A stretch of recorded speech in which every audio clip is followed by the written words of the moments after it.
So I'm back again, my fellow Christians, my fellow saints. What I want to talk about is the ones that are going to be here on earth during the tribulation. The only people of God that are going to be on earth will be the sealed, the 144,000 Jews. That's in Revelation chapter 7. If you read Revelation chapter 7 all the way through verse 8, you'll see.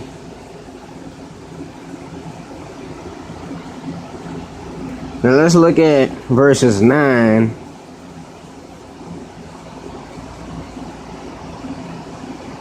through 15 here. Matter of fact, we're going to look at verses 9 through 14.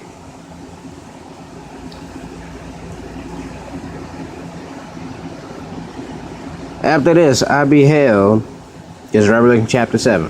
After this, John says, after this I beheld, and lo, a great multitude, which no man could number, of all nations, and kindreds, and people, and tongues, stood before the throne and before the Lamb, clothed with white robes, and palms in their hands, and cried with a loud voice, saying, Salvation to our God, which sitteth upon the throne, and unto the Lamb. And all the angels stood around about the throne, and about the elders and the four beasts, and fell before the throne on their faces, and worshipped God, saying, Amen, blessing, and glory, and wisdom, and thanksgiving, and honor, and power, and might be unto our God, forever and ever. Amen. And one of the elders answered, saying unto me, What are these which are arrayed in white robes, and whence came they? And I said unto him, Sir, thou knowest. And he said to me, These are they which came out of great tribulation, and have washed their robes, and made them white in the blood of the Lamb. We can go to 17.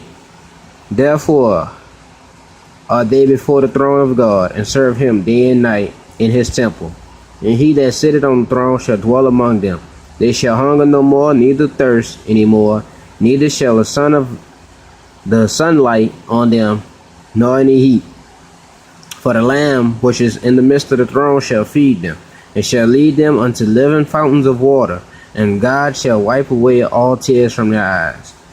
Now, a lot of people, they teach that when it says these are the days which came out the great tribulation, about the great multitude in heaven that John saw in his vision, that have washed their robes and made them white in the blood of the Lamb, they think that's a reference to the great tribulation, which is the day of the Lord. The Bible doesn't really refer to the day of the Lord as the great tribulation. That's more of a theological way of viewing it. That's more of a theological term. Jesus did say tribulation, there will be tribulation on the earth. None before it, neither shall there be none like it after. He said immediately after the tribulation of those days, shall they see the Son of Man coming.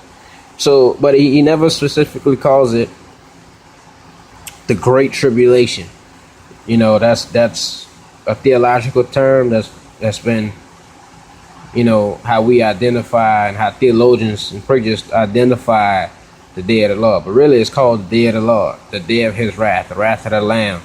And it's mentioned in Joel and Zechariah.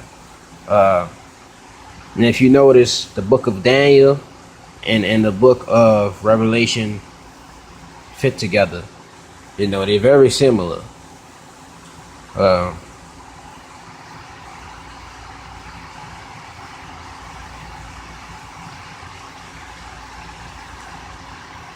So you read about the 144,000 Jews. You read that. So now we're going to look at another another chapter on them.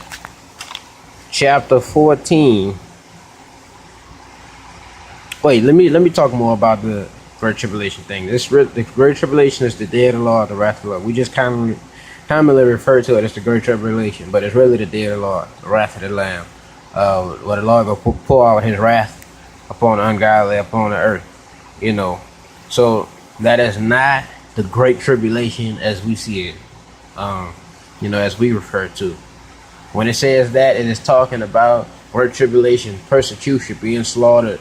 People speaking evil to Christians and just locking us up and doing different things, and suffering the persecution of the devil, fighting the good fight of faith, the battle between the flesh and the spirit, tribulations, James talked about it, Peter talked about it, different trials and tribulations Christians face, So, I just wanted to clarify that. But, chapter 14 of Revelation, we see the 144,000 with the Lamb. And I looked, and lo, a Lamb stood on the Mount Sinai, with him and 144,000, having his father's names written on their foreheads. And y'all can read that all the way down to verse 5. Matter of fact, I'll read it. And I heard a voice from heaven, as the voice of many waters, and as the voice of a great thunder. And I heard the voice of harpers harping with their harps, and they sung as it were a new song before the throne, and before the four beasts and the elders. And no man could learn that song but the 144,000 which were redeemed from the earth. These are they which were not defiled with women, for they are virgins. These are they which follow the Lamb whatsoever he goeth. These were redeemed from among men, being the first fruits unto God and the Lamb. And in their mouth was found no guile, for they are without fault before the throne of God. Now we read chapter 7 of Revelation.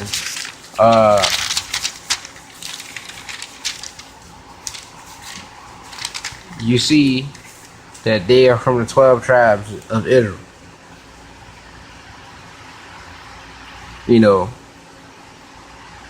And they're going to be sealed so that they won't be hurt with the ungodly. So, chapter 14 that talks about them before the throne, I don't know completely if it seems like to me that they're going to be raptured up as well. They're going to be taken into heaven. Are they going to be picked up when Jesus makes his second coming with us who avoided the Great Tribulation? And let's talk about that too. Hold on, we're going to talk about the two witnesses first. Two witnesses are going to be on earth as well.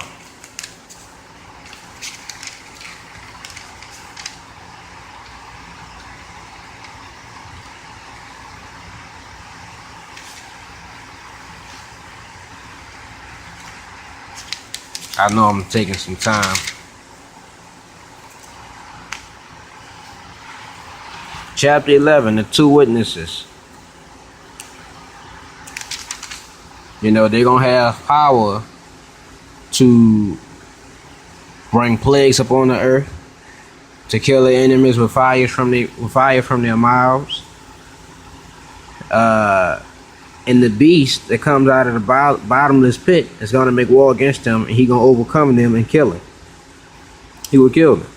After 3 days, they're going to rise up. Before that, they're going to be rejoicing, celebrating at their death. But then great fear going to fall among them when they resurrect.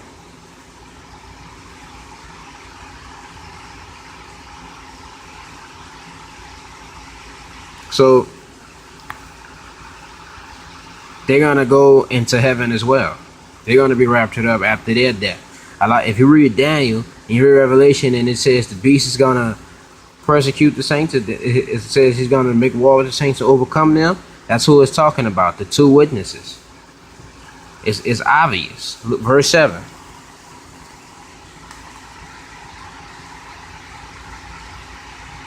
It's not talking about the church. It's not talking about all of the Christians, all of us saints. It's not talking about everybody. It's just talking about those two witnesses. So that's that for that video. And till next time, peace, saints. Much love.